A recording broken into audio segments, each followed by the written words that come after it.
Hello, my dear dreamers. Welcome back. Tonight, we drift once more into the quiet corners of the wizarding world to explore the life of one of its most complex and misunderstood souls, a man who walked the line between light and shadow, whose choices were bound by love, regret, and the fragile hope of redemption. So settle in, let your thoughts grow still, and allow sleep to find you, as we unravel the complete lore of Severus Snape, the half-blood prince. Our story begins not in the grand halls of Hogwarts, but in a place far removed from magic and wonder. Picture a dreary industrial town in northern England, a place called Cokeworth, where smoke from factories hung perpetually in the air, and the streets were lined with identical brick row houses that seemed to lean into each other for support against the weight of their own drabness. Here, in a particularly run-down area known as Spinner's End, near a dirty river and surrounded by abandoned mills and broken street lamps, a boy was born who would one day change the course of wizarding history. On the 9th of January in 1960, Severus Snape entered the world, the only child of Tobias Snape, a muggle man with a bitter disposition, and Eileen Prince, a pure-blood witch who had turned her back on her magical heritage when she married outside her world. The house at Spinner's End was shabby and neglected, much like the relationship between Severus's parents, and the young boy grew up in an atmosphere heavy with tension, disappointment, and unspoken resentment. From his earliest memories, Severus understood that his father was an unhappy man who seemed to resent everything around him, most especially his own son. Tobias was neglectful at best, and there are hints in Severus's memories that the man may have been abusive, his frustrations with his own failed life manifesting in harsh words and possibly harsher actions. The boy learned early to make himself small, to disappear into corners, to avoid drawing attention that might provoke his father's temper. His mother, Eileen, who had once been a talented witch from a respected pure-blood family, had seemingly given up on life, retreating into herself and offering her son little comfort or protection from his father's moods. She was neglectful in her own way, perhaps lost in regret over the choices that had led her to this dreary existence, so far removed from the magical world she'd once known. Young Severus grew up friendless and largely unloved, an awkward child with poor social skills and a hunger for something more than the grey, cheerless life that surrounded him. But Severus possessed something his father could never understand, and his mother seemed to have forgotten how to celebrate. He had magic, even before he knew what to call it. Before he understood the full implications of what he could do, Severus discovered he could make things happen simply by willing them. He could make branches move without touching them, could make himself jump higher than should be possible, could sometimes make things fly through the air when he was particularly emotional. This power, this ability, became his secret treasure, something that set him apart from his miserable father, and proved that he was special, that he was meant for something beyond the confines of Spinner's End. It was this magic that would eventually lead him to the person who would define the rest of his life. Not far from Spinner's End, though in a considerably better neighborhood, lived the Evans family. They were an ordinary Muggle family with 2 daughters, Petunia and Lily, and they represented everything the Snape household was not: warmth, love, and normalcy. Severus first noticed Lily Evans when she was just a small girl playing in a nearby playground. There was something different about her, something that drew his attention and held it fast. He watched her from behind bushes and from a distance, observing with the intensity of a child who had never had a friend, who had never experienced the simple joy of companionship. And then, one day, he saw her do something extraordinary. Lily made a flower open and close its petals, simply by looking at it. made herself swing higher than should be physically possible, and displayed other small signs of accidental magic that confirmed what Severus had suspected. She was like him. She was magical. When Severus was 9 years old, he finally worked up the courage to approach Lily and her older sister, Petunia. The meeting did not begin well.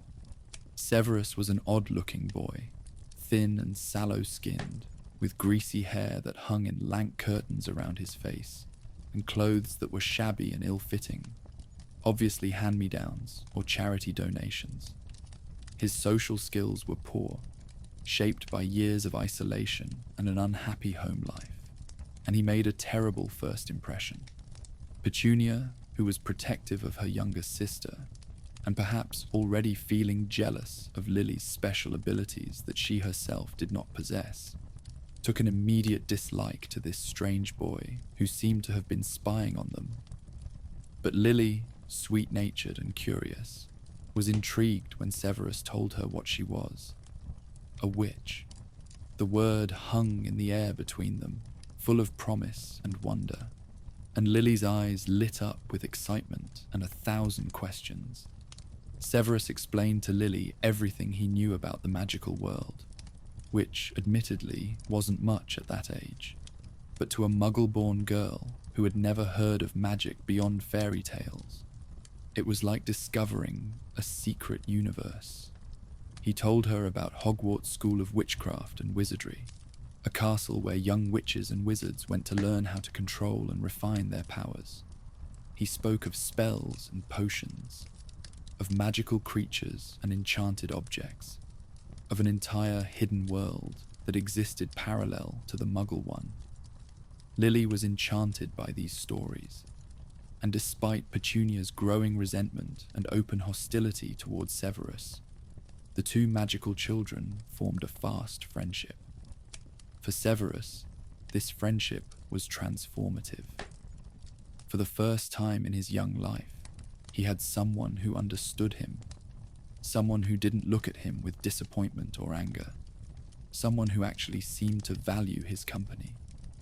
And for Lily, Severus was a guide into a world she had never imagined, a friend who could answer her questions and share in the excitement of this incredible discovery. The friendship between Severus and Lily grew stronger over the next 2 years as they waited for their Hogwarts letters to arrive. They spent countless hours together, with Severus teaching Lily everything he could about magic, much of it gleaned from his mother's old books and half-remembered stories.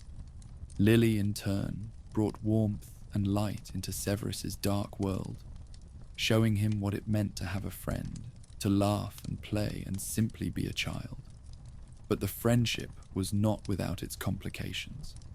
Petunia's jealousy grew more pronounced with each passing day, and she viewed Severus with increasing contempt, making cutting remarks about his appearance and his shabby clothes, calling him and her sister freaks and weirdos. Severus, unused to being mocked and protective of his friendship with Lily, did not respond well to Petunia's cruelty.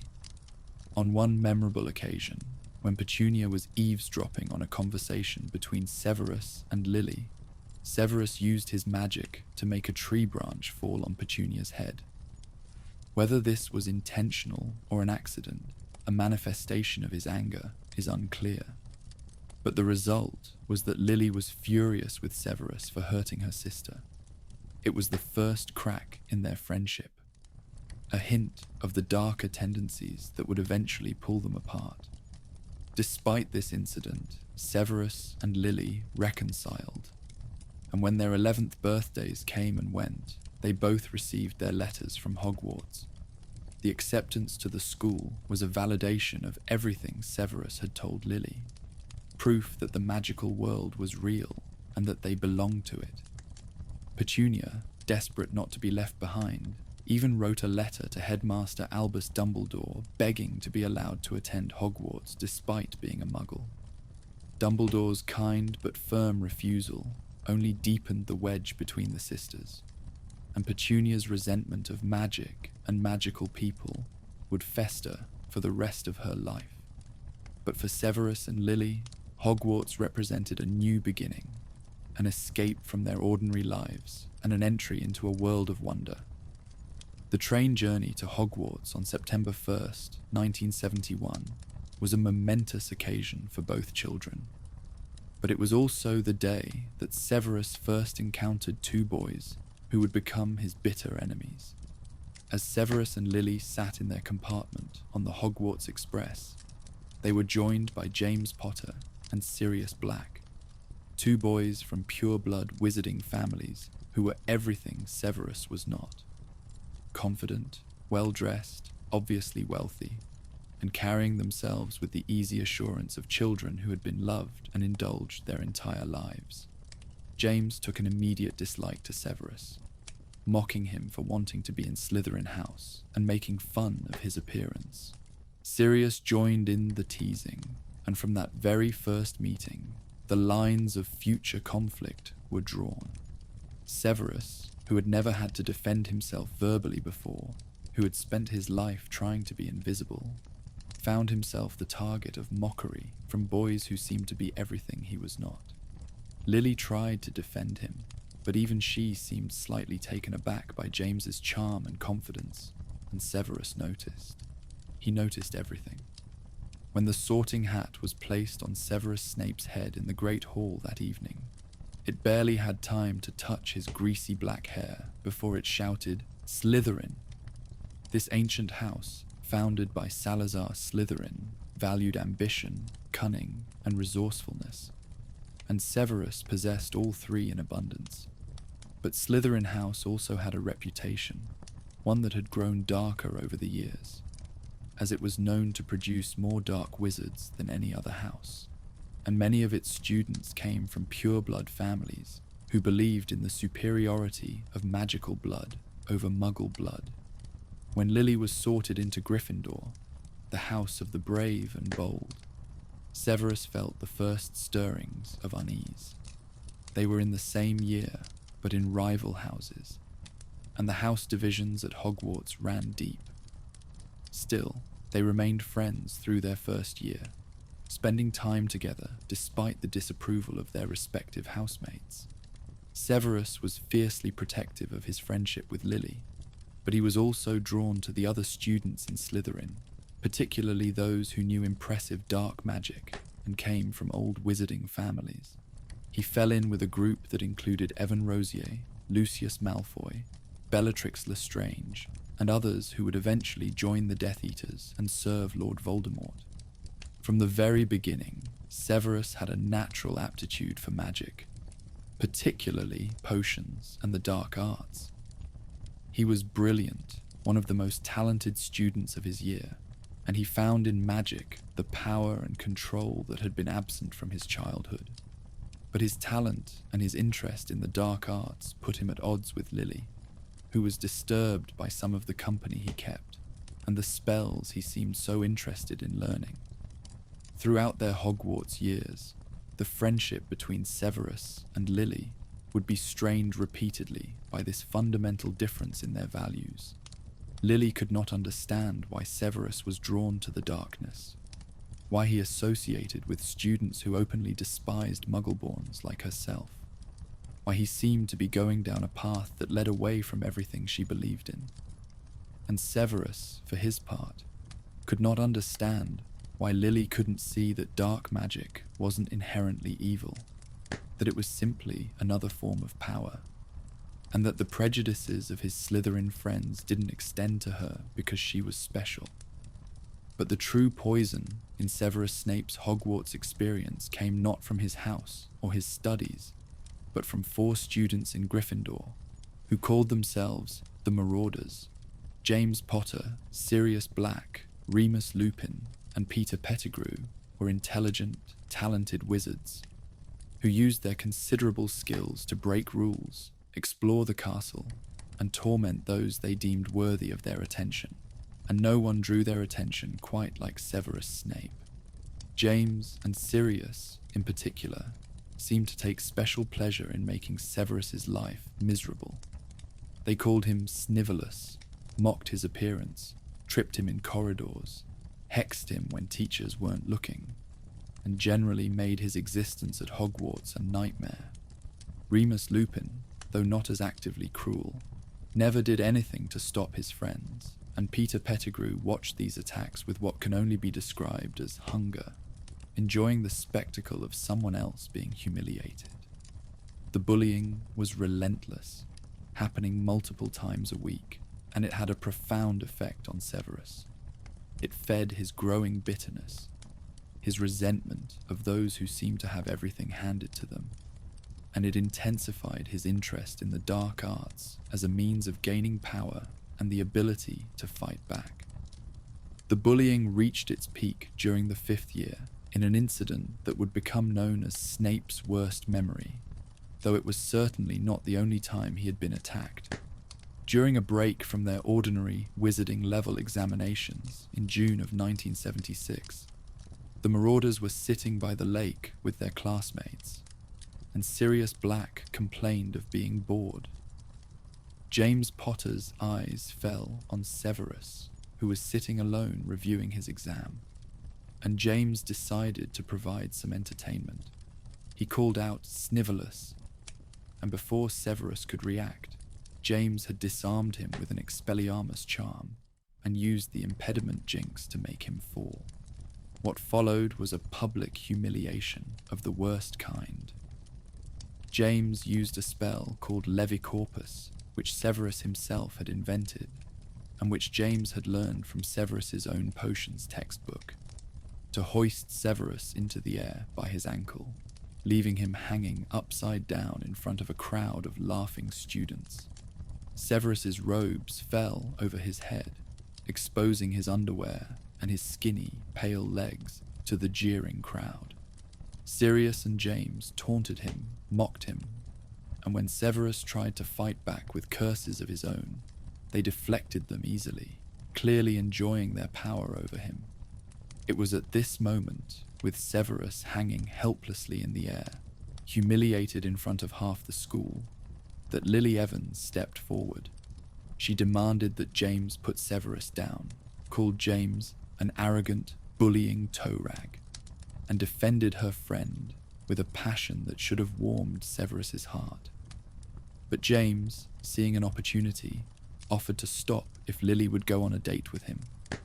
Lily refused angrily, calling James conceited and telling him that she would never go out with him, even if it were a choice between him and the giant squid.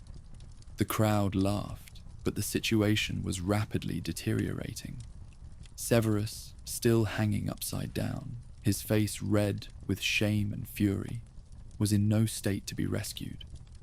And when Lily tried to help him, when she reached out with genuine concern and friendship, Severus's humiliation and rage overwhelmed his judgment.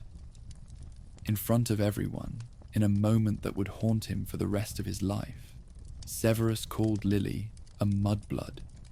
The word hung in the air, a slur so vile that even James and Sirius looked shocked. Mudblood was the ugliest insult one wizard could use against another, implying that muggle-born witches and wizards had dirty blood, that they were less than human, that they did not deserve their magic. Lily's face went white, then red, and her eyes filled with tears of betrayal and hurt. Severus immediately tried to take it back, tried to apologize, but the damage was done.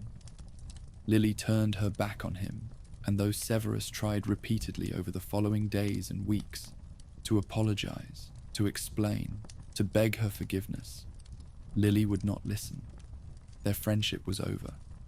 The end of Severus Snape's friendship with Lily Evans marked a turning point in his life. The moment when the last light in his world was extinguished, and the path toward darkness became inevitable. Without Lily's friendship, without her gentle influence, and her belief that he could be better than his worst impulses, Severus threw himself more deeply into the dark arts, and into the company of his Slytherin housemates, who shared his growing prejudices. During his 6th year, Severus continued to excel academically, showing particular brilliance in potions. where he improved upon the standard recipes and created his own spells, scribbling notes and corrections in his advanced potion-making textbook that would one day help Harry Potter excel in the same subject. But his interests were not limited to academic pursuits. He invented curses, including the Levicorpus spell that had been used against him, and another spell called Sectum Sempra, a dark curse that caused invisible slashes to appear on the victim's body, as though they had been cut with an invisible sword. This curse was intended for enemies, and one can guess who those enemies were meant to be. Severus also became known among his Slytherin peers for knowing more curses and hexes than most 7th year students, a dark reputation that served him well in a house that valued power and cunning above all else. During Severus's later years at Hogwarts, there was one incident that nearly cost him his life and further cemented his hatred of the Marauders. Sirius Black, in what he would later claim was meant as a joke, told Severus how to get past the Whomping Willow, the violent tree on the Hogwarts grounds that guarded a secret passageway. Sirius knew that the passage led to the Shrieking Shack, where Remus Lupin transformed into a werewolf every full moon. But he apparently thought it would be funny to send Severus to discover this secret, perhaps not caring or not thinking through what would happen if Severus encountered a fully transformed werewolf. Severus, curious about where Remus disappeared to each month and eager to expose the Marauders if he could, followed Sirius's directions. He would have walked right into the path of a werewolf had James Potter not intervened at the last moment, pulling Severus back before he could be killed or bitten. James saved Severus's life, but Severus did not feel gratitude. Instead, he felt that James had cheated him of his chance to expose the Marauders, and he resented being in debt to someone he hated. This incident illustrated a key aspect of Severus Snape's character. He was brave, recklessly so, but he was also stubborn and vengeful, unable to let go of grudges or see past his own perspective. Albus Dumbledore made Severus promise not to tell anyone what he had learned about Remus Lupin's condition, and Severus kept that promise, but it added another layer of bitterness to his already dark worldview. Throughout his time at Hogwarts, Severus watched from afar as Lily grew closer to James Potter. By their 7th year, James had matured considerably, though Severus would never acknowledge this. James became head boy, stopped openly bullying other students, and deflated his ego enough that Lily finally agreed to go on a date with him. Lily and James began dating, and by the end of the school year, they were clearly in love. For Severus, this was the ultimate betrayal. Lily had chosen James, the arrogant bully who had made his life hell, over him.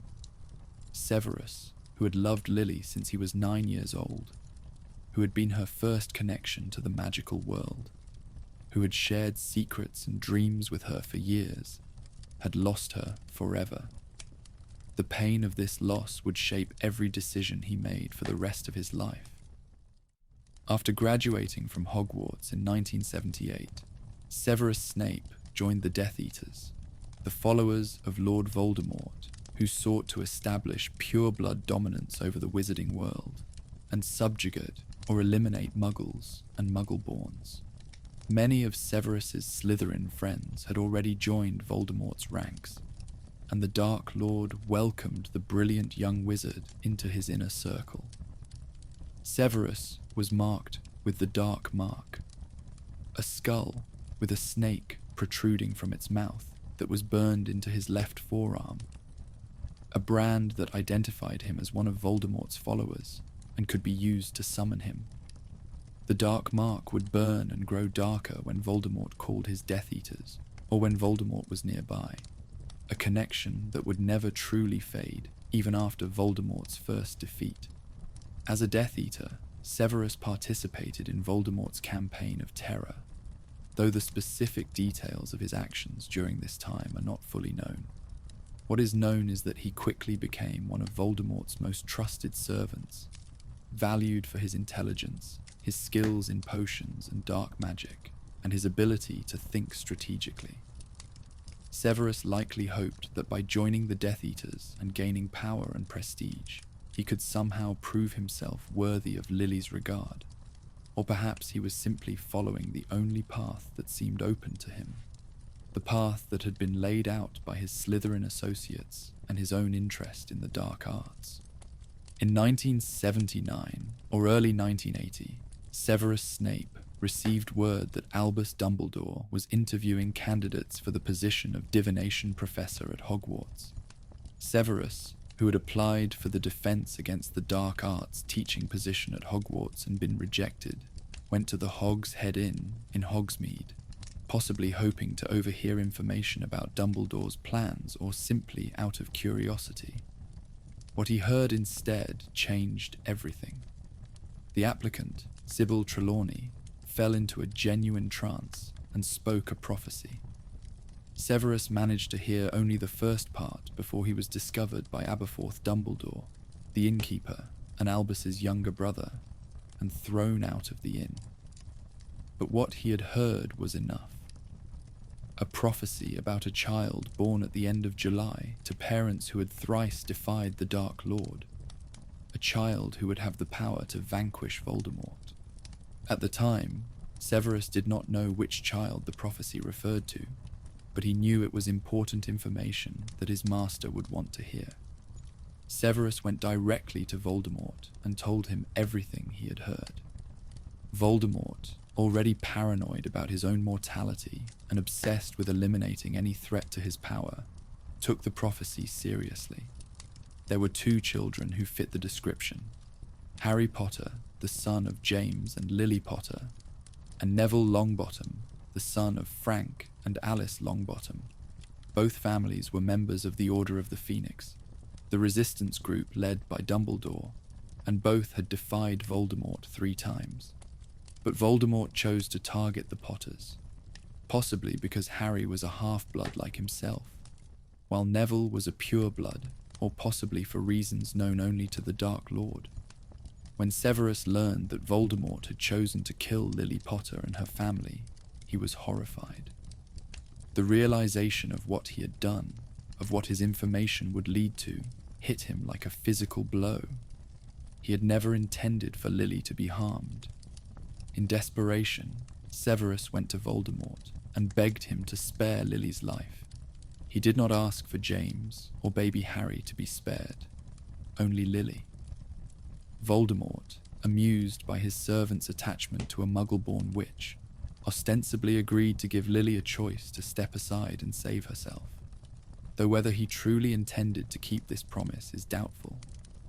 But Severus Snape could not leave Lily's safety to the Dark Lord's whim. In one of the bravest and most foolish acts of his life, Severus went to Albus Dumbledore. He found the headmaster of Hogwarts, the leader of the opposition to everything Voldemort stood for, and revealed that the Dark Lord was planning to kill the Potters. He begged Dumbledore to hide them, to protect them, to keep them safe. Dumbledore, who had always been able to see into the hearts of others, looked at Severus with something like pity and asked him what he would give in return. Severus said he would give anything, anything at all. "If you loved Lily Evans," Dumbledore said, "if you truly loved her, then your way forward is clear. Help me protect Lily's son." Severus agreed, though the words seemed to take a long time to reach him through his panic and desperation. From that moment on, Severus Snape became a double agent, working for Dumbledore while maintaining his cover as a loyal Death Eater. It was the most dangerous game imaginable, one that would require him to lie to the most powerful Legilimens in history, to fool a Dark Lord who could read minds and whose paranoia made him suspect everyone. But Severus agreed because he loved Lily, because he would do anything to protect her, even if it meant betraying everything he had worked for. Dumbledore did what he could to protect the Potter family. He placed them under the Fidelius charm, a powerful spell that hid their location inside the soul of a secret keeper. If the secret keeper did not reveal the location, no amount of searching or magic could find them. The Potters chose Sirius Black, James's best friend, as their secret keeper, or so everyone believed. But at the last moment, Sirius convinced James and Lily to use Peter Pettigrew instead, thinking that Voldemort would never suspect the weaker, less obvious choice. This decision would prove fatal. Peter Pettigrew, the fourth Marauder, had secretly joined the Death Eaters out of fear and a desire to be on the winning side. Peter betrayed the Potters to Voldemort, revealing their location in Godric's Hollow. On the evening of October 31st, 1981, Lord Voldemort came to the Potter house. He killed James first, then went upstairs where Lily stood protecting her baby son. Voldemort gave Lily a chance to step aside, to save herself as Severus had requested, but Lily refused. She would not abandon her child. So Voldemort killed her, and then turned his wand on baby Harry. But when he cast the killing curse, something unexpected happened. Lily's sacrifice, her choice to die for her son, created an ancient and powerful magic that Voldemort had not counted on. The curse rebounded, destroying Voldemort's physical body and leaving Harry with nothing but a lightning bolt scar on his forehead. Voldemort was defeated, reduced to a weak, wraith-like existence, and the wizarding world celebrated the end of the war. But for Severus Snape, it was the end of everything that mattered. Severus found out about Lily's death and went to Godric's Hollow. There are hints in the films that he actually saw her body, that he cradled her lifeless form and wept over her, though this scene may have been more symbolic than literal. What is certain is that Severus was utterly devastated. The woman he had loved since childhood, the one good thing in his life, was dead, and it was his fault. If he had not overheard the prophecy, if he had not told Voldemort, Lily would still be alive. The guilt and grief consumed him. When Severus went to Dumbledore after Lily's death, he was a broken man. Dumbledore found him in his office, sobbing without restraint, and the headmaster told him that Lily's son had survived. Harry Potter, the child of the woman Severus loved and the man he hated, had survived and was now an orphan. Dumbledore told Severus that if he truly loved Lily, he would dedicate himself to protecting her son. Severus was initially reluctant. The danger from Voldemort was gone, at least for the moment, and Harry would be raised by his Muggle relatives. Why did the boy need protection? But Dumbledore insisted that Voldemort would return someday, and when he did, Harry would be in terrible danger. Dumbledore asked Severus to swear that he would never reveal his true loyalties to anyone, and Severus agreed. From that moment on, Severus Snape would spend the rest of his life protecting Harry Potter, working in the shadows to ensure that Lily's sacrifice had not been in vain. In 1981, shortly after Voldemort's defeat, Severus Snape was appointed as the Potions Master at Hogwarts School of Witchcraft and Wizardry. He had initially applied for the Defense Against the Dark Arts position, the subject he was truly passionate about. But Dumbledore consistently refused to give him that post, believing that teaching dark arts would bring out the worst in Severus and might tempt him back toward his old inclinations. Dumbledore did, however, make Severus the head of Slytherin House, a position of considerable authority and responsibility. As a teacher, Severus was brilliant but terrible. He knew his subject inside and out, was capable of brewing the most complex potions, and could have been one of the greatest educators at Hogwarts. Instead, he was feared and hated by most of his students. His teaching style was based on intimidation, sarcasm, and favoritism. He rarely explained or demonstrated how to brew potions. Instead, expecting students to follow the instructions in their textbooks perfectly, and punishing them harshly when they inevitably made mistakes. He showed blatant favoritism towards students in Slytherin House, awarding them points for minor achievements while taking points from Gryffindors for the slightest infractions. He was particularly cruel to Neville Longbottom, a nervous boy with little confidence, constantly mocking him and threatening to test his poorly made potions on his toad Trevor. Hermione Granger, despite being the brightest student of her year, was dismissed as an insufferable know-it-all when she correctly answered questions in class.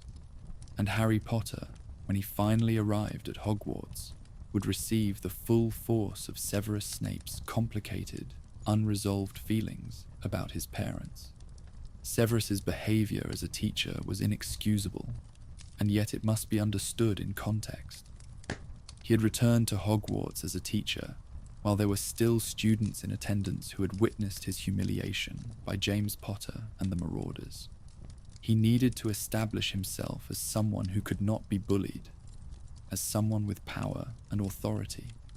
His intimidation tactics, while cruel, did give him control over his classroom, and his students' exam results were generally excellent, suggesting that his teaching methods, however unpleasant, were effective at drilling knowledge into their heads.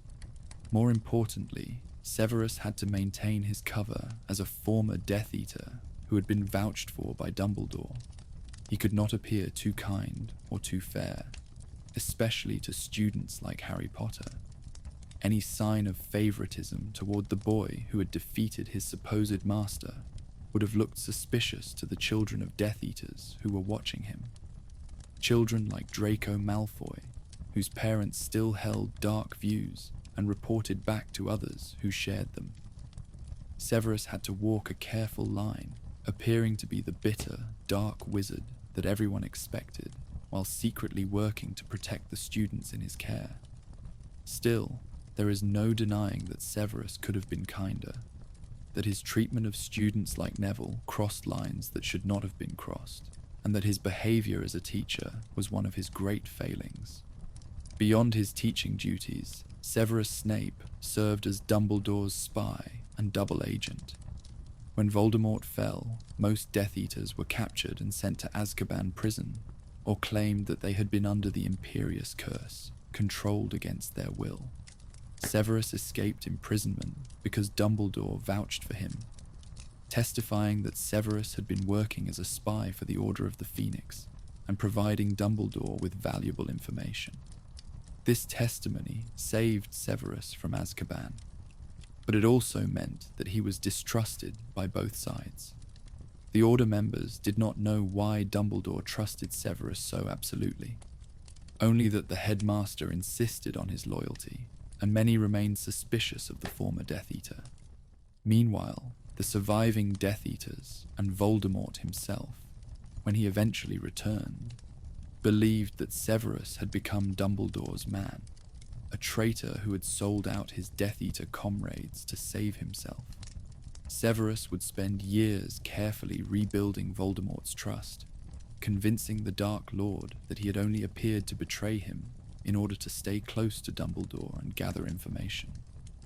This deception required incredible skill in occlumency, the magical discipline of protecting one's mind from legilimency or mind reading. Severus became so skilled at occlumency that he could lie directly to Voldemort, the greatest legilimens in history, and never be caught. He controlled his thoughts, his emotions, his memories, presenting only what he wanted Voldemort to see, and hiding his true loyalties behind impenetrable mental shields. For 14 years, Severus Snape taught at Hogwarts, living a double life and waiting for the inevitable return of the Dark Lord. During this time, he brewed complex potions when needed, including Wolfsbane potion for Remus Lupin, when the werewolf came to teach defense against the dark arts. And he quietly protected students, even as he maintained his cold, cruel demeanor. When a troll was let into Hogwarts during Harry's first year, Severus was not cowering in his office, but rather investigating why Professor Quirrell had left his post during the Halloween feast. Severus suspected Quirrell of plotting something, and he was right. Quirrell was possessed by a weak, wraith-like form of Voldemort, and they were attempting to steal the Philosopher's Stone, a legendary object that could restore Voldemort to full power. Severus monitored the situation, trying to protect the stone without revealing his suspicions to Quirrell, and when Harry's broom was jinxed during a Quidditch match, it was not Severus trying to harm the boy, but Quirrell. Severus was actually muttering a counter-curse, trying to save Harry's life, while Hermione Granger, believing Severus to be the culprit, set fire to his robes. Throughout Harry's first year, Severus worked behind the scenes to thwart Quirrell's plans, and while Harry and his friends believed Severus was the villain, he was actually one of the few people trying to protect them. During Harry's third year, Sirius Black escaped from Azkaban prison, and everyone believed he was coming to kill Harry and finish what Voldemort had started.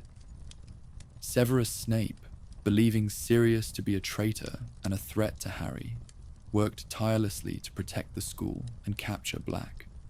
When he discovered that Sirius was hiding in the Shrieking Shack and that Remus Lupin was helping him, Severus confronted them, believing he was saving Harry from two dangerous men. The truth that Sirius had been framed and that Peter Pettigrew was the real traitor was revealed. But Severus's judgment was clouded by old grudges and hatred. He could not accept that the man who had tormented him throughout school might actually be innocent, and he tried to take Sirius back to the castle to receive the Dementor's kiss. In the end, Harry and his friends helped Sirius escape, and Severus was left furious and frustrated, believing that sentiment and nostalgia had allowed a dangerous criminal to go free. From that night on, Severus's dislike of Harry intensified, seeing in the boy's actions echoes of James Potter's arrogance and rule-breaking, and his treatment of Harry in subsequent years became even more harsh. In June of 1995, during Harry's fourth year at Hogwarts, Lord Voldemort returned to full power. He had been existing as a wraith-like spirit for 14 years, weak and without a body, but his most loyal servant, Peter Pettigrew, had found him and helped him create a rudimentary body using a dark ritual. That ritual required 3 key ingredients: bone of the father unknowingly given, flesh of the servant willingly sacrificed, and blood of the enemy forcibly taken. In a graveyard in Little Hangleton, Pettigrew took a bone from Voldemort's father's grave, cut off his own hand as the willing sacrifice, and took blood from Harry Potter, whom he had kidnapped using the Triwizard Tournament as a trap. The ritual worked, and Voldemort was restored to full power. He immediately summoned his Death Eaters by touching the dark mark on Peter's arm, and Death Eaters who had claimed to be under the Imperious Curse, or who had otherwise escaped Azkaban, apparated to his side. Severus Snape's dark mark burned for the first time in 14 years, calling him to his master. Severus did not go immediately. To do so would have been suspicious, as he was supposed to be Dumbledore's man, monitored and controlled. Instead, he waited, and when he did finally appear before Voldemort several hours later, he had prepared an explanation.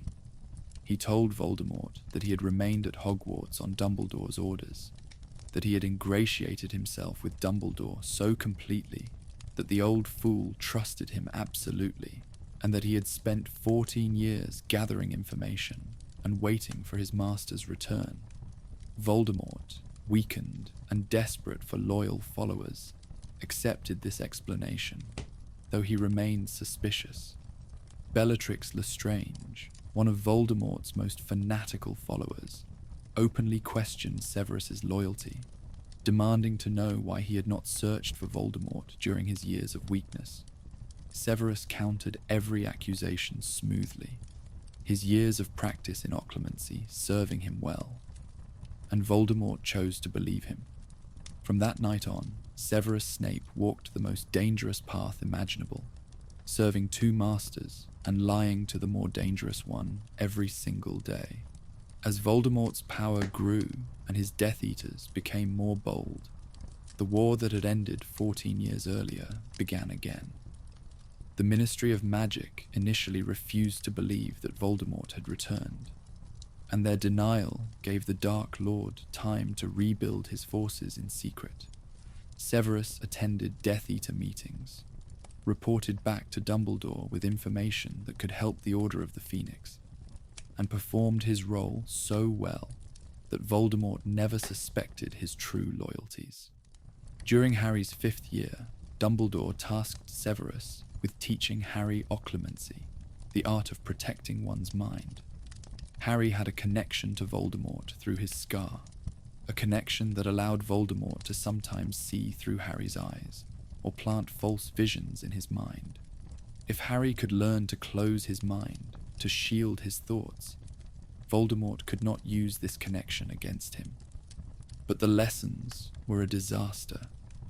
Severus, who had spent years perfecting his occlumency through necessity and discipline, could not understand why Harry found it so difficult.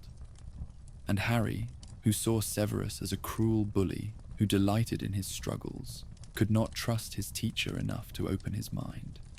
The lessons were tense and uncomfortable, and they ended badly when Harry, unable to resist the temptation, looked into Severus's pensive and saw his worst memory, the day James and Sirius had humiliated him by the lake. Severus caught Harry invading his private memories and threw him out, ending the lessons permanently. Harry's inability to master occlumency would have terrible consequences, as Voldemort would later use their connection to plant a false vision that lured Harry to the Department of Mysteries, nearly resulting in the deaths of Harry and his friends. During Harry's 6th year at Hogwarts, everything changed. Severus Snape was finally given the position he had coveted for years: defense against the dark arts teacher. Horace Slughorn, Severus's former potions master, and the man who had held the position before Severus, came out of retirement to take over potions, while Severus moved up to teach defense against the dark arts.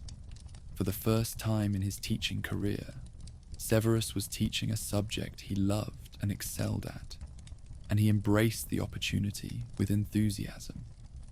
But the 6th year would also bring Severus's greatest challenges and his most terrible choice. Over the summer, before the school year began, Severus received a visit from Narcissa Malfoy, wife of Lucius Malfoy, who had been imprisoned in Azkaban after the debacle at the Department of Mysteries. Narcissa came to Severus's home at Spinner's End, accompanied by her sister, Bellatrix Lestrange, and she begged for his help. Her son Draco, a student in Slytherin whom Severus had known since the boy was a baby, had been given an impossible task by Voldemort. Draco was ordered to kill Albus Dumbledore. If he succeeded, he would earn glory and restore his family's honor. If he failed, Voldemort would kill Draco and possibly his entire family. It was a suicide mission, a punishment for Lucius's failure, and Narcissa was desperate to protect her son. Severus, moved by Narcissa's anguish and aware that he was being tested by Bellatrix, agreed to help.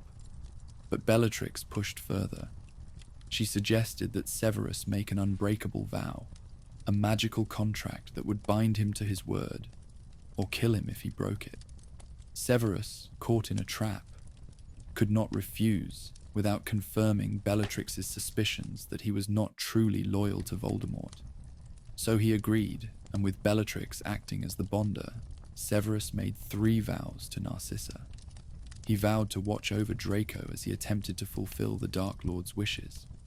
He vowed to protect Draco from harm to the best of his ability. And finally, most importantly, he vowed that if Draco failed in his attempt to kill Dumbledore, Severus would carry out the deed himself. The magical contract was sealed with flames that bound his hands to Narcissa's, and from that moment on, Severus Snape was bound to kill Albus Dumbledore or die in the attempt. What Bellatrix and Narcissa did not know, what Voldemort himself did not know, was that Dumbledore had already asked Severus to kill him. Earlier that year, Dumbledore had made a terrible mistake. In his search for Voldemort's Horcruxes, the objects containing pieces of the Dark Lord's soul that kept him from truly dying, Dumbledore had found a ring that had belonged to the Peverell family. The ring was beautiful, and set into it was a stone that Dumbledore recognized as the Resurrection Stone, one of the 3 Deathly Hallows. Dumbledore, who had spent decades regretting the death of his sister and wishing he could speak to her one more time, rashly put the ring on his finger. The moment he did, a powerful curse activated. Voldemort had protected his Horcrux with a terrible curse designed to kill anyone who touched it, and Dumbledore was infected. Severus was able to contain the curse temporarily, using all his skill in potions and dark magic to trap it in Dumbledore's hand. But both men knew it was only a matter of time. The curse would eventually kill Dumbledore, spreading through his body and causing him a slow, painful death. Dumbledore, facing his own mortality, made a choice. He asked Severus to kill him when the time came. Not only would this spare Dumbledore the agony of the curse's progression, but it would also cement Severus's position as Voldemort's most trusted servant, allowing him to continue spying and protecting Harry. Furthermore, Dumbledore did not want Draco Malfoy, a 16-year-old boy, to damage his soul by committing murder. If Severus killed Dumbledore with the headmaster's consent, knowing it was an act of mercy, Severus's soul would not be torn the way a murderer's would be. It was a plan that required Severus to sacrifice his reputation, his relationships with everyone who trusted him, and possibly his life, all to protect a boy he hated and to serve a man who had just asked him to commit the one act that could never be forgiven. Throughout Harry's 6th year, Draco Malfoy struggled to find a way to kill Dumbledore. He was a frightened, desperate boy, not a killer, and every attempt he made failed. He sent a cursed necklace through an intermediary, but it ended up injuring Katie Bell instead. He poisoned mead intended for Dumbledore, but it was drunk by Ron Weasley, who nearly died. Severus monitored these attempts, trying to protect students without interfering too obviously with Draco's mission, all while maintaining his cover. Draco grew thinner and more haggard as the year progressed, terrified of failing and aware that failure meant death for himself and his family. Severus attempted to offer guidance and support, but Draco did not trust him, suspecting that Severus wanted to steal his glory or that he would report back to Voldemort. As the end of the year approached, Draco finally found a solution. There was a broken vanishing cabinet in the Room of Requirement at Hogwarts, and its twin was located in Borgin and Burke's, a shop in Knockturn Alley. If Draco could repair the cabinet, he could create a passageway that would allow Death Eaters to enter Hogwarts, bypassing all of the school's protective enchantments. On the night that Dumbledore and Harry returned from a cave where they had retrieved what they believed to be another Horcrux, Draco succeeded in his task. Death Eaters entered Hogwarts through the vanishing cabinet, including Fenrir Greyback, the Carrow siblings, and others eager to prove themselves to Voldemort.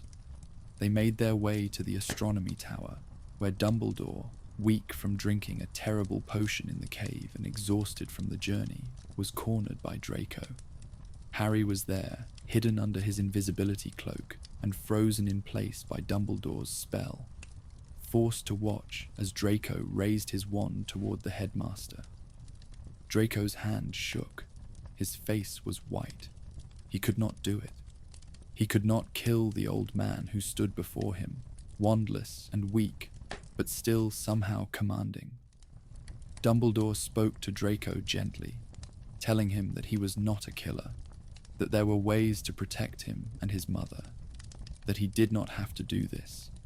For a moment, it seemed as though Draco might lower his wand. But then, the other Death Eaters arrived, crowding onto the tower, urging Draco to act, mocking him for his hesitation. Bellatrix Lestrange's voice carried through the night, shrill and taunting. And then Severus Snape appeared. Dumbledore looked at Severus, and in that look, Harry would later understand, was a plea. Not a plea for mercy, but a plea for Severus to do what they had agreed upon, to end this and protect Draco from the consequences of murder. Severus raised his wand. His face was filled with revulsion and hatred, emotions that may have been real or may have been carefully constructed for the benefit of the watching Death Eaters. And then he spoke 2 words, Avada Kedavra. Green light filled the tower. Dumbledore fell backward over the parapet, tumbling down to the grounds below, already dead before he hit the ground. Severus had killed Albus Dumbledore, the greatest wizard of the age, the man who had given him a second chance, the only person who had truly known and accepted all of Severus's secrets and failures. The Death Eaters fled, and Severus fled with them, cutting down anyone who tried to stop him. As he ran across the grounds, Harry chased him, screaming accusations and curses. Harry tried to use Cruciatus Curse, the torture curse, on Severus, and he tried to use Sectum Sempra, the spell he had learned from Severus's own textbook. But Severus deflected every spell easily. He told Harry never to use his own spells against him, and in a moment of terrible revelation, he identified himself as the Half-Blood Prince, the mysterious student whose annotated textbook Harry had been using all year. Then Severus escaped into the night, leaving behind a school in chaos, students and teachers in mourning, and Harry Potter consumed by hatred and a desire for revenge.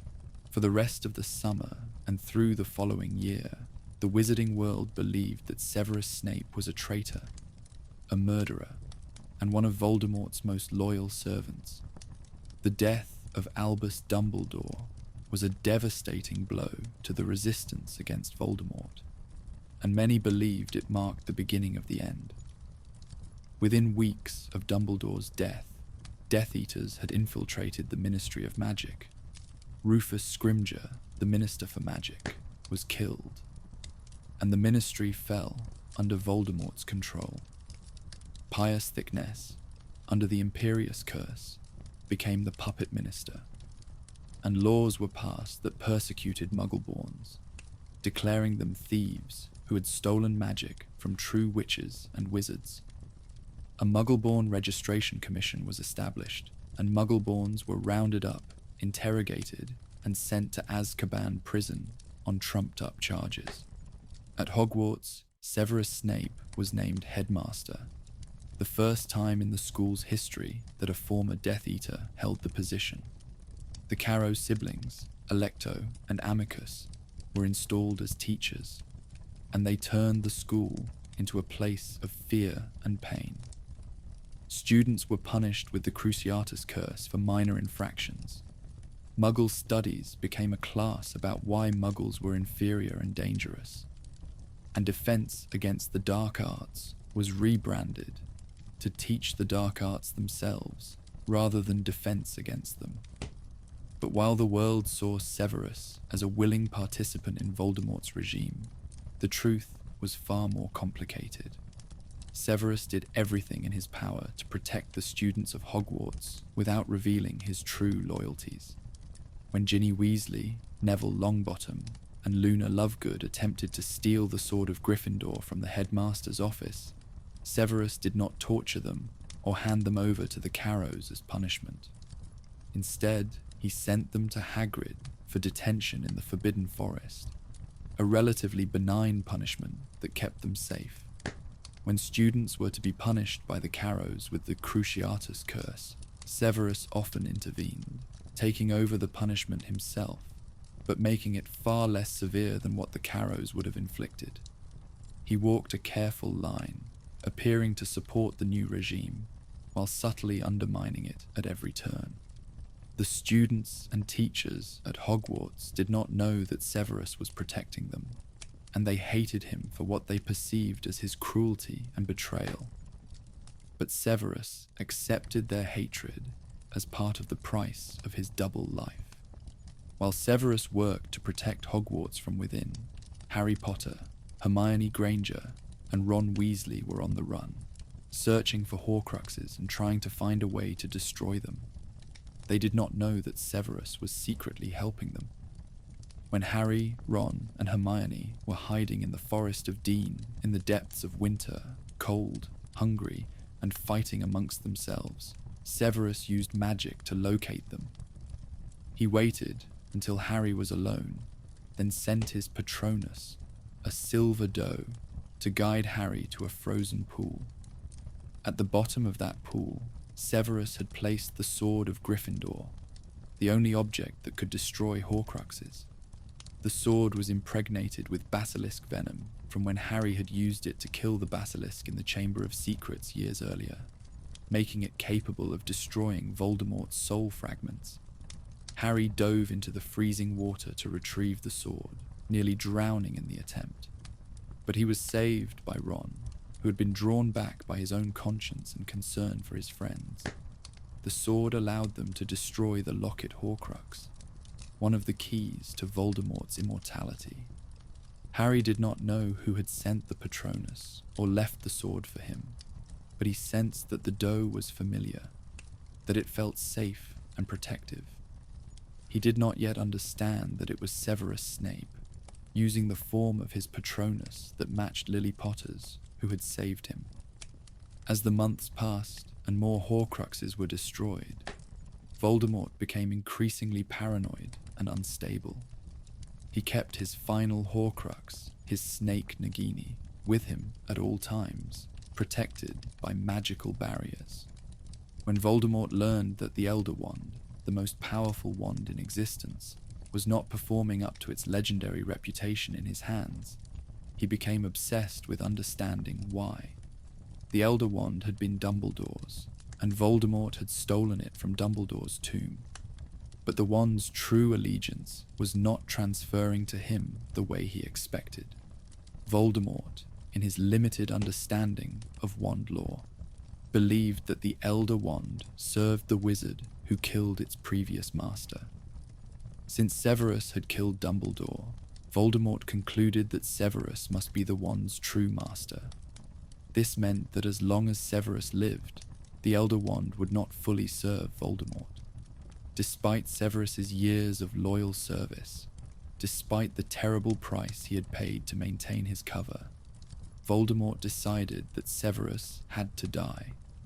It was a cold, practical decision, made without anger or malice, simply a matter of securing the power that Voldemort believed was rightfully his.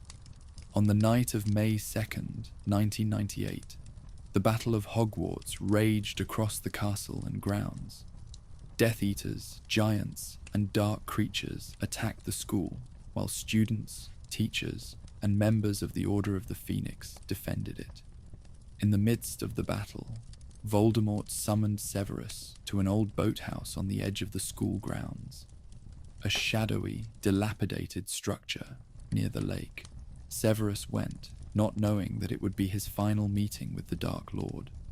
Through the broken walls and windows of the boathouse, Harry, Ron, and Hermione watched from hiding, concealed and silent. Voldemort told Severus that the Elder Wand was not serving him properly, and he explained his theory about why. He said that Severus had been a good and faithful servant, and he regretted what he had to do. But only Voldemort could live forever. Then, without giving Severus a chance to defend himself or explain, Voldemort raised the Elder Wand and slashed it through the air. An invisible blade seemed to cut across Severus's throat, and blood began to pour from the wound. As Severus staggered, weakened, and unable to defend himself, Voldemort commanded Nagini and Parseltongue to finish what he had started. The giant snake, no longer contained in her protective sphere, struck repeatedly, her fangs sinking deep into Severus's neck and injecting her deadly venom. Severus collapsed to the floor of the boathouse, blood spreading across the old wooden planks. Voldemort left without a backward glance, taking his snake with him, and Severus lay dying alone in the darkness. Harry Potter, who had been hiding nearby with Ron and Hermione, watching through the broken walls of the boathouse, emerged from hiding as soon as Voldemort left. Harry knelt beside Severus, trying instinctively to stop the bleeding, even though he hated the man and believed him to be a traitor and a murderer. Severus looked up at Harry, and his black eyes focused on the boy's face with desperate intensity. He clutched at Harry's robes and gasped, "Take it." From his eyes, his ears, his mouth, silvery blue wisps emerged, memories that Severus had been holding ready for this moment. Hermione quickly conjured a flask, and Harry collected the silvery strands, the last thoughts and memories of Severus Snape. As the memories flowed out of him, Severus looked into Harry's eyes with an expression of longing and pain. He whispered, "Look at me," needing to see those eyes clearly one final time. Harry looked, and as their eyes met, Severus whispered his last words, "You have your mother's eyes." It was a final confession, an acknowledgement of everything that had driven him, and a glimpse of the love that had sustained him through decades of loneliness and sacrifice.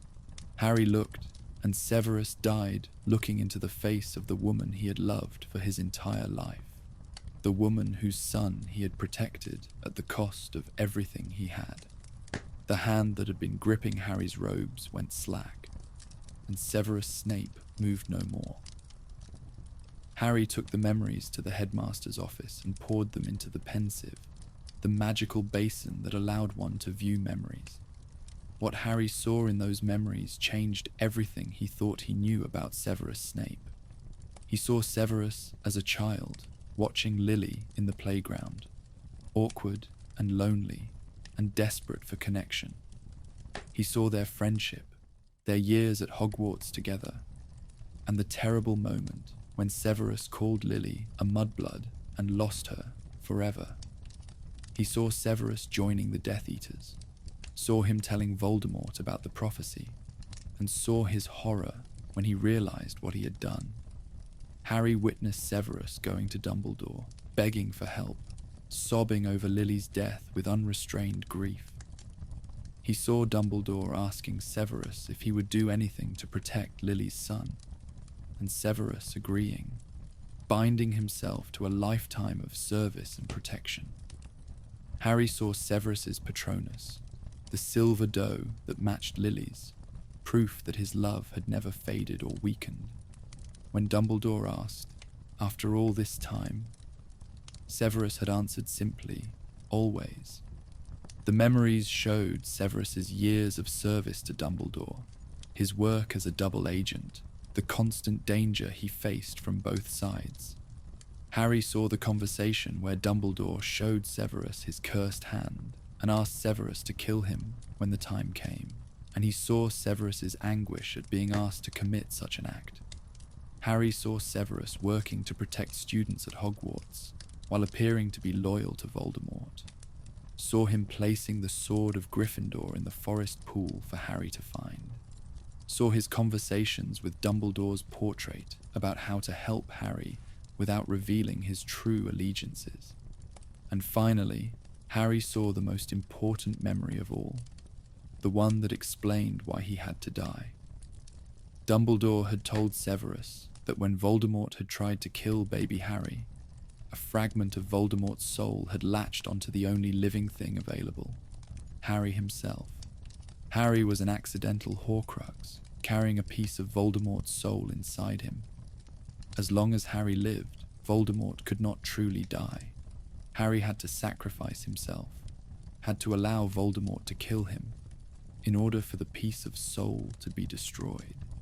Severus had been devastated by this revelation, furious that he had spent 17 years protecting Harry, only for the boy to die anyway. But Dumbledore had insisted it was the only way, and Severus had agreed to pass this information to Harry when the time was right. Severus had given his life to get these memories to Harry, to ensure that Harry understood what he had to do. When Harry emerged from the pensive, he was a changed person. He understood now that Severus Snape had been neither hero nor villain, but a complex, flawed human being who had made terrible mistakes and spent his life trying to atone for them. Severus had been brave, far braver than Harry had ever imagined, facing danger and hatred from all sides to protect someone he didn't even like, because that person was the son of the woman he loved. Armed with Severus's final message, Harry walked into the Forbidden Forest to meet Voldemort and allowed the Dark Lord to strike him down with the killing curse. But because Harry went to his death willingly, because he was prepared to sacrifice himself to protect others, just as his mother had done, the curse did not kill him. The piece of Voldemort's soul inside Harry was destroyed, but Harry survived. He woke in a strange limbo and spoke to Dumbledore's spirit, or perhaps a projection of his own mind, and then he returned to life. In the final battle, Harry defeated Voldemort once and for all, using the knowledge he had gained from Severus's memories. The Elder Wand's true master was not Severus Snape, as Voldemort had believed. The Wand's allegiance had passed to Draco Malfoy when he disarmed Dumbledore on the Astronomy Tower, and then to Harry when he disarmed Draco at Malfoy Manor. The wand served Harry, not Voldemort, and when Voldemort tried to kill Harry with it, the curse rebounded and destroyed the Dark Lord forever. After the battle, after the dead were mourned and the injured were tended to, Harry ensured that the wizarding world knew the truth about Severus Snape. He told everyone that Severus had been working for Dumbledore all along, that he had been the bravest man Harry had ever known, and that his sacrifice had been essential to defeating Voldemort. Harry made sure that Severus's portrait was hung in the headmaster's office at Hogwarts, alongside the portraits of all the previous headmasters and headmistresses, despite the fact that Severus had technically abandoned his post during the Battle of Hogwarts. It was Harry's way of honoring a debt he could never repay, of acknowledging the complicated truth about a man he had hated for years, but who had ultimately saved his life more times than he could count. 19 years later, when Harry stood on platform 9 3/4 preparing to send his own children off to Hogwarts, his second son expressed fear that he might be sorted into Slytherin House. Harry knelt down and looked into his son's eyes that were the same emerald green as Lily Potter's, as his own mother's eyes, and he told the boy the story of his namesake. "Albus Severus," Harry said, "you were named for 2 headmasters of Hogwarts. One of them was a Slytherin, and he was probably the bravest man I ever knew." The story of Severus Snape is a story about love, loss, and redemption. It is a story about how a single choice, made in a moment of weakness and ambition, can define an entire life, and how a single person, loved from afar and never requited, can give meaning to years of suffering and sacrifice. Severus Snape was never a good man in the traditional sense. He was cruel to children. He held grudges. He was bitter and angry and unable to move past the pain of his youth. He made terrible choices, joining the Death Eaters and setting in motion the events that led to Lily Potter's death. But he was also brave, loyal, and capable of great love. He spent 17 years in constant danger, lying to the most dangerous wizard in the world, enduring hatred and suspicion from both sides, all to protect a child who reminded him every day of everything he had lost. He did not do it for glory or recognition. He did it because Lily had loved Harry, and protecting Harry was the only way Severus could honor her memory.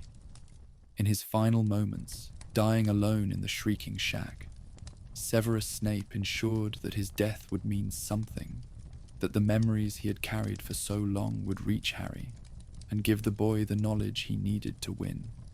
Severus died looking into Lily's eyes, seeing her one last time in the face of her son, and in that moment, perhaps, he found some measure of peace. The half-blood prince's Patronus, the silver doe that matched Lily's, is perhaps the perfect symbol of Severus Snape's life. A Patronus is conjured through happy memories, through love and hope and light, and Severus Snape, whose life was filled with pain and darkness, could conjure a fully corporeal Patronus, because his love for Lily had never died. When Dumbledore saw the doe and realized that Severus's feelings had not changed after all these years, he was moved to tears. "After all this time?" he asked, barely able to believe that someone could carry such love for so long. And Severus, who had built his entire adult life around that love, who had made every choice and every sacrifice because of it, answered with a single word that encompassed everything he was and everything he had done. Always. That word, spoken so simply, contained volumes. It meant that Severus had always loved Lily, that he always would, that his love was not dependent on her returning it or even knowing about it. It meant that he had always been loyal to Dumbledore and the cause they shared, despite appearances to the contrary. It meant that he had always been protecting Harry, even when he seemed to be tormenting him, because Harry was Lily's son and deserved to live, even if Lily herself could not. Always. It was a promise, a confession, and an explanation, all wrapped into a single, perfect word. As you drift off to sleep tonight, let the story of Severus Snape remind you that people are complex, that heroes can be flawed and villains can contain good, and that redemption is always possible, even for those who have made terrible mistakes. Let it remind you that love, even unrequited love, can be a powerful force for good, giving us the strength to face impossible odds and make sacrifices we never thought we were capable of making. And let it remind you that we are defined not by our worst moments, but by what we choose to do afterward, by how we respond to our failures, and whether we have the courage to spend our lives trying to make things right. Severus Snape was many things: a Death Eater, a teacher, a spy, a protector, a bully, a hero, a coward, and a brave man. He was all of these things at once, contradictory and complicated, just like real people are. His story does not have a simple moral or an easy conclusion. Instead, it challenges us to look beyond surface appearances, to question our judgments, and to remember that everyone carries hidden pain and secret motivations that we may never fully understand. In the end, Severus Snape gave his life for a cause he believed in and a love he never forgot. And perhaps that is enough. Sleep well, dear adventurers, and dream of doe patronuses running through moonlit forests, of half-blood princes writing secrets in the margins of old textbooks, and of a lonely boy from Spinner's End who became, in his own complicated way, one of the bravest men in the wizarding world. If you enjoyed this journey through Severus Snape's lore and would like to explore more stories from the magical world, please consider liking and subscribing to the channel. Your support helps me create these cozy bedtime stories, and I'm grateful for every one of you who has joined me on this adventure. Until next time, rest easy, and may your dreams be filled with magic and wonder.